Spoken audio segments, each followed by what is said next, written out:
पंचायत इसलिए चुनाव में और चुनाव के लिए ऑलरेडी डेट घोषित हो गई है। 11 तारीख, 17, 20 और 23 तारीख को चुनाव होने वाले हैं 4 तारीखों से।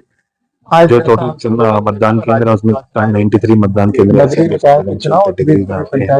इनको हमने 2 कैटेगरीज में डिवाइड किया है। राजनीतिक संवेदनशील है, क्राइम येलो एंड ऑर्डर की हिस्ट्री रही है, और जो हमारे नक्सल संवेदनशील क्षेत्र है, खासकर जो हमारे inter state border, Gondia border से हमारे 5 नगरीय निकाय उनको लेकर एक विस्तृत सिक्योरिटी प्लान बना लिया गया है। जो हमारे नक्सल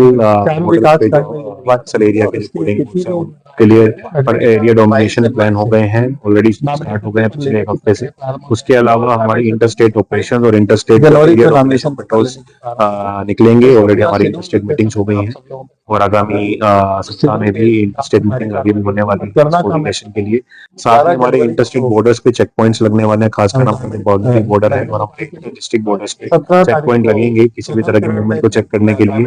साथ ही जो मतदान दल और सुरक्षा बलों के मूवमेंट के लिए उनकी सुरक्षा के लिए बीटीएस के लैंडमाइन चेक भी स्टार्ट हो गए हैं और पूरे एरिया को खंगालेंगे मतदान से पहले, ताकि किसी तरह की कोई अपडेट ना हो। ड्रोन पेट्रोलिंग भी हम लोगों ने शुरू कर दी। ड्रोन पेट्रोलिंग बहुत डिटेल पेट्रोलिंग करवाई जाएगी, एरियल पेट्रोलिंग, ताकि कोई भी मूवमेंट से सतर्क किया जा सके सभी नजदीकी थाना कैंप्स को। साथ ही साथ जो हमारे हिस्ट्री शीटर्स हैं, गुंडा बदमाश है, निगरानी बदमाश है, उनके खिलाफ उनकी चेकिंग की कार्रवाई बढ़ा दी गई है और इंवेस्टिगेशन बढ़ाने के लिए सभी थाना के निर्देशित किया गया, ताकि जो सारे चुनाव है बिना किसी विघ्न के और बिना किसी समस्या के शांतिपूर्ण तरीके से निष्पक्षता से कराए जा सके।